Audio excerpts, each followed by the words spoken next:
Perfect. So for the first question, in your research, public housing seems no longer treated as a core public service, but rather as a residual or outdated system. So would you say this marginalization reflects a broader neoliberal shift in urban governance?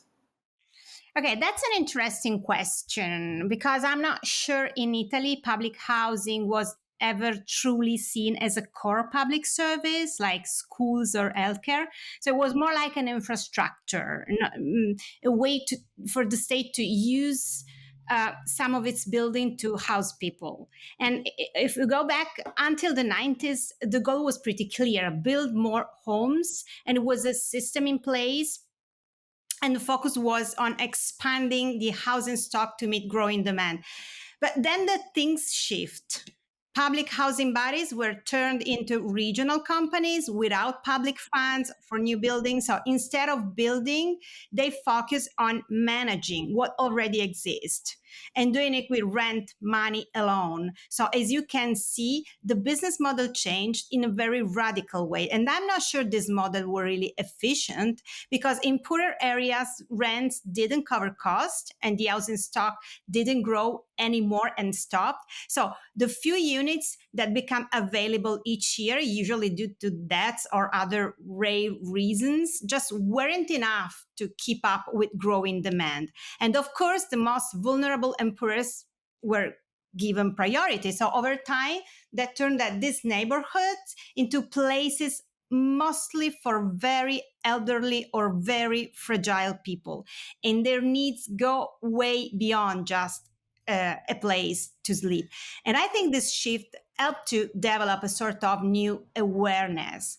Housing is not just an infrastructure, it is a public service, as you said in your question. It's not just about giving people a roof, it's about inclusion, support, and dignity. And we are finally starting to see that again. Wonderful, thank you.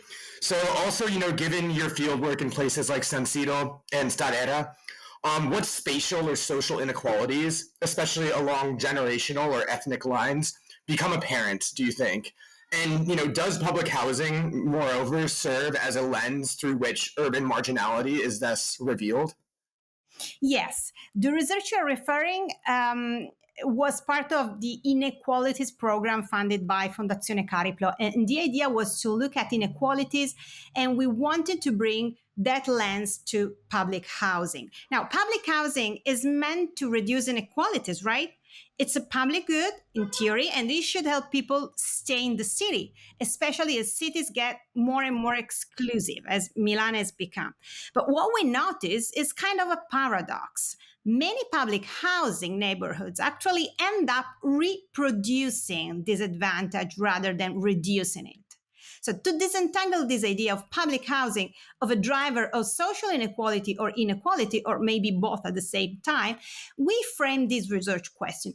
How does living in public housing impact people's lives?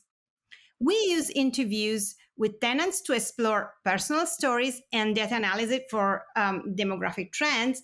And what we found is a growing divide, basically in two types of tenants. On one side, you've got the older residents.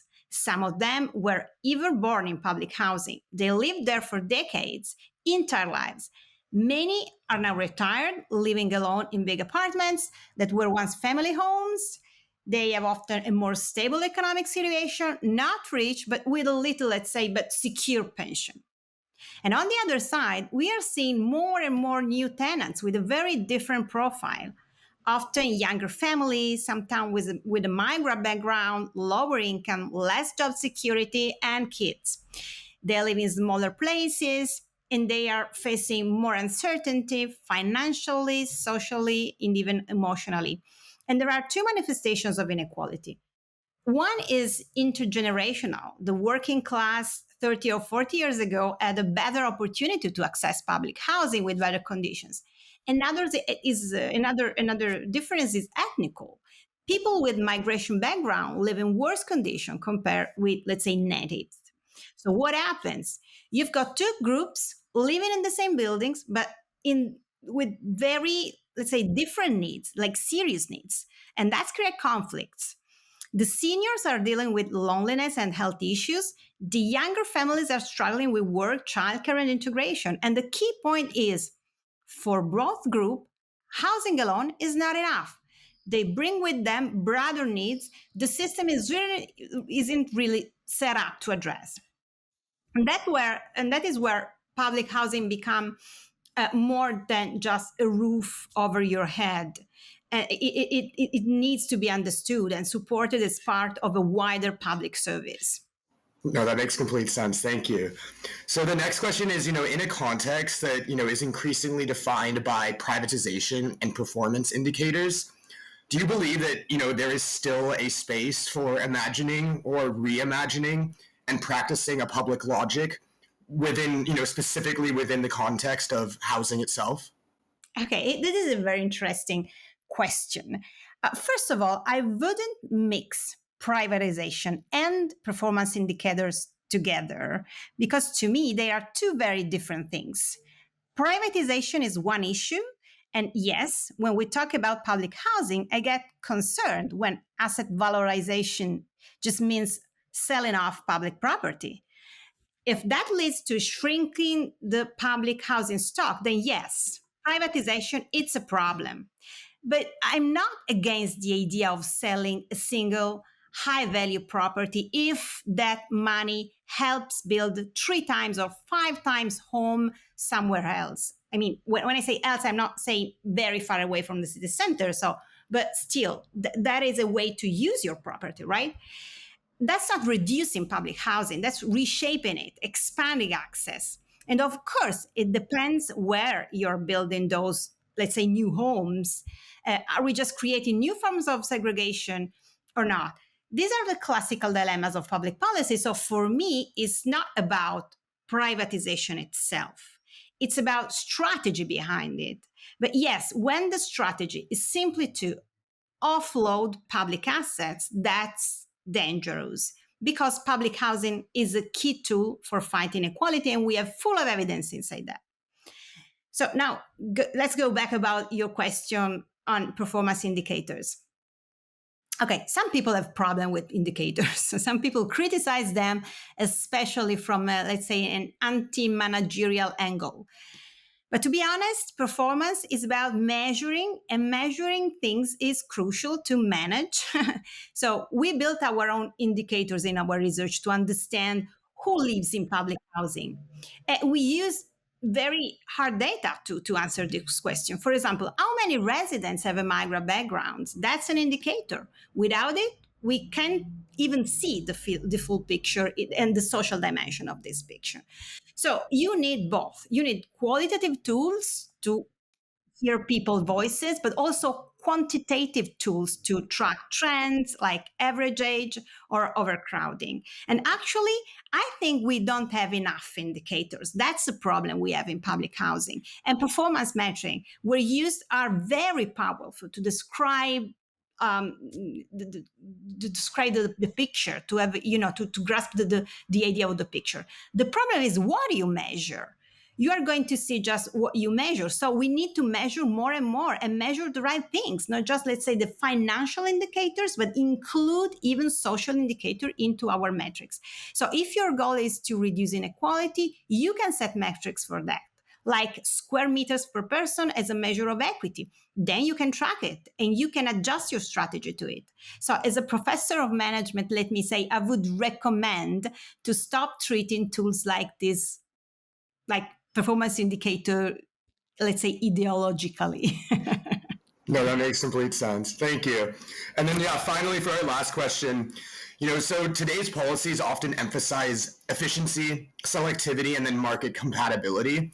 So within this framework, do you think public housing can still act as a meaningful social infrastructure, or do we need to imagine a radically different system altogether? Because when you talk about neoliberalism, my question is, what is it? And it looks like a sort of all-powerful dark force, and maybe it's too vague, and there is a risk to be a little bit naive using this construct, this idea. So anyway, the question to me is, yes, the answer to your question is yes. I do think public housing is a key piece of social infrastructure, and that's not just my opinion. It's what another research I'm working on is showing. We are part of a big international project under the Horizon Europe program called House Inc., where Inc. is for inclusion. And the goal of this project is simple. I mean, simple, but it's clear. It's to find solution to reduce housing inequality. And the tools we have now to tackle inequality are not that much. They are mostly, let's say, three. You can work on demand side policies, so give people money to help pay rent, like housing allowance or subsidies. Two, you can work on rent control, limiting prices on the market with incentives and regulation. But in both cases, that comes with trade-offs and limitations. Three, you build or preserve non-market housing, which is where public housing is or social housing is. So the state or city or not-profit companies owns home and rents them at below market rates. And these three are the core strategy. And all are useful depending on the context. But what we have seen, especially in Eastern Europe, is that countries that sold off their public housing during the shift from socialism, they lost a vital tool. Now they are more fragile in tackling housing inequality. In contrast, countries that keep a social housing stock, even just 20 or 30% of the housing, have more ways to act today. So yes, I believe public housing is necessary. And no, it's not, again, efficiency, because actually it can be very targeted and strategic. More broadly, I think Europe has always been the place of a social market economy. So you can see in healthcare, in education, and yes, it should be visible in housing too. And maybe in Italy, housing policy kind of fell off the radar. Other countries stayed more active, maybe because they had stronger models to start with. But today, the tide may be turning, and the EU is investing again, not just financially, but also politically and culturally on housing. And there's now a commissioner focused on housing. A parliamentary committee is working on it, and that's very hopeful to me. Because if we are giving housing the attention it deserves, it can really help make cities more inclusive. No, that makes complete sense. Thank you so much. And can the strategic management be seen as a form of micro-resistance to neoliberal logic? Okay, first of all, we have to define what is strategic management. In our case, we are talking about the strategic management of public services. And that is a concept from the field of public management. And it focuses on how a service is delivered. So now there's a typical risk. Public services can be conceived as too bureaucratic, right? So what does it mean? It means that the agency that turns the service, I will start again. So you will. No problem at all. Okay. So let's start with the definition of what we mean by strategic management. In our case, we are talking about the strategic management of public service. It's a concept from the field of public management, so management applied to public domains, and it focuses on how a service is delivered. So now there's a typical risk. Public services can become too bureaucratic, right? What does it mean, bureaucratic? It means that the agency that runs the service builds it or design its processes around its own needs and not around the needs of the people it is supposed to serve. And this becomes a real problem where you are dealing with vulnerable users. So people who face like language barriers, cognitive difficulties, health issues, or people that are just not familiar with the system. So here is an example. In public housing, tenants pay rent based on their income. To keep that discount rent, they have to regularly update their information, I guess every 2 years. And the information are like income, family composition, everything. But if they don't, the rent automatically jumps to the highest possible rate. And who usually fails to update their info? Usually the most fragile tenants, the ones with the lowest rent, the ones who struggle the most. So what happens? They stop paying. The system ends up producing debt, not because people won't pay or don't care to pay, but just because they can't keep up with the bureaucracy. It may sound a little bit simplistic, and maybe it is. It is not the only reason because people don't regularly pay their rents, to be honest. But it is just to share a textbook example of a bureaucratic model that ignores who the user actually are. Now, in contrast, there is another way to design and deliver your service, which is keeping in mind who you are actually serving. So who are your user, knowing your user needs and way to approach the service. Let me give an example from the industry of the consumer credit companies. I don't know if you know it, but they don't divide repayments over 12 months. They used to divide into 10 months. You know why? Because they know people struggle more during Christmas time and in summer. So they skip billing in those months. And that's a user-centered way to approach repayment. And that's why this is a strategic for us. Something bringing together the company goals and user needs and limitation at the same time. So our question was, what if we applied some logic, some of this strategic logic to rent? In our research, we did find some interesting examples of strategic design in public housing. And this is the case of how people and the introduction of new professional profiles plays a major role. In the Sadera area, the housing agency were partnered with nonprofits and they personnel, which was a very well-trained personnel. In San Siro, instead, the agency hires directly a new professional. But in both cases, the key was to have staff working on the ground with peoples. There are two levels on professional profiles. The first was custodians.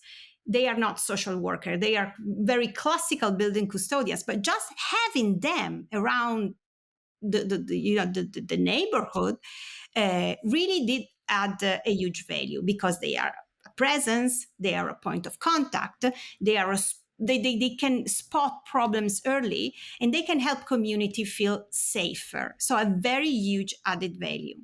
Second level of let's say professional profiles was community managers.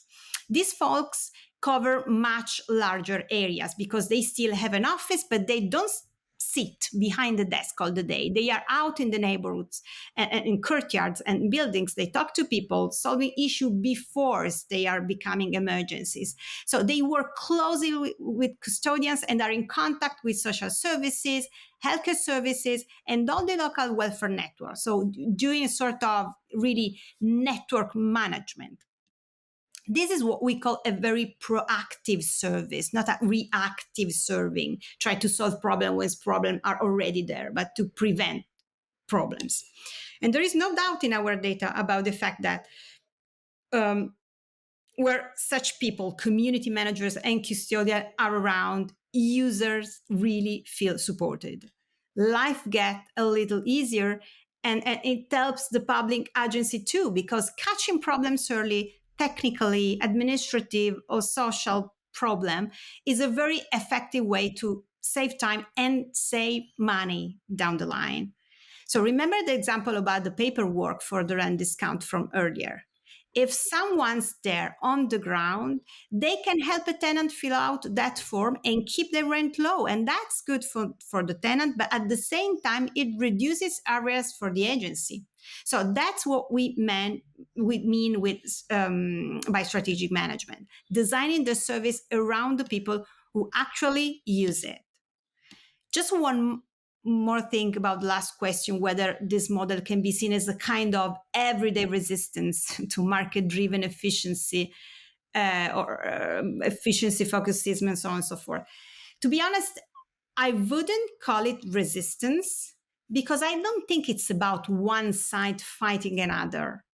To me, public system, like all organizations, are changing and learning. They evolve. And if I look at 30 years ago, there was a very strong belief. It was just the idea of manage things like it was a business. And it was, naturally, it will drive naturally to efficiency and effectiveness. But it was 30 years ago. It turns out that that's not really true, and we know it. It turns out, after decades of research and data and experience, that the problem is not there. The problem is a lot of systems pretending to be business-like systems aren't efficient at all. And this model actually creates more unpaid bills and debt. So there's no efficiency in that.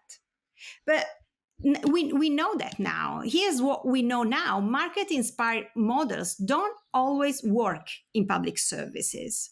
Public services, as they are public, can be managed efficiently, but not pretending not to be public. I don't know if I'm clear in that point, because they face different challenges. They have different limitations, different resources. So that's why we work on public management. It's not a way to do not manage, but to manage considering the publicness of such services.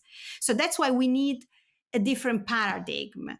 And I think these alternative models can still be efficient, and we need efficiency. Efficiency is a value, is a way to have a good use of money, and that a public good.